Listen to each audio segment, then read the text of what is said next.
Colossians 3.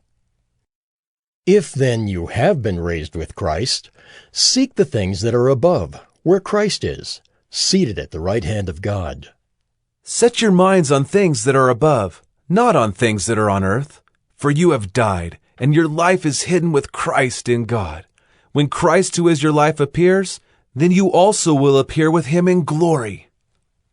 Put to death, therefore, what is earthly in you: sexual immorality, impurity, passion, evil desire, and covetousness, which is idolatry. On account of these the wrath of God is coming. In these you too once walked when you were living in them, but now you must put them all away: anger, wrath, malice, slander, and obscene talk from your mouth. Do not lie to one another, seeing that you have put off the old self with its practices, and have put on the new self, which is being renewed in knowledge after the image of its Creator. Here there is not Greek and Jew, circumcised and uncircumcised, barbarian, Scythian, slave, free. But Christ is all and in all. Put on then, as God's chosen ones, holy and beloved, compassionate hearts, kindness, humility, meekness, and patience, bearing with one another, and if one has a complaint against another, forgiving each other. As the Lord has forgiven you, so you also must forgive. And above all these, put on love, which binds everything together in perfect harmony. And let the peace of Christ rule in your hearts, to which indeed you were called in one body. And be thankful.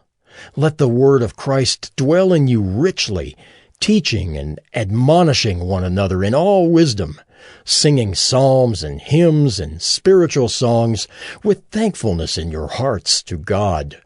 And whatever you do, in word or deed, do everything in the name of the Lord Jesus, giving thanks to God the Father through him. Wives, submit to your husbands, as is fitting in the Lord. Husbands, love your wives, and do not be harsh with them. Children, obey your parents in everything, for this pleases the Lord. Fathers, do not provoke your children, lest they become discouraged. Slaves, obey in everything those who are your earthly masters, not by way of eye service as people-pleasers, but with sincerity of heart, fearing the Lord. Whatever you do, work heartily, as for the Lord and not for men, knowing that from the Lord you will receive the inheritance as your reward. You are serving the Lord Christ. For the wrongdoer will be paid back for the wrong he has done, and there is no partiality.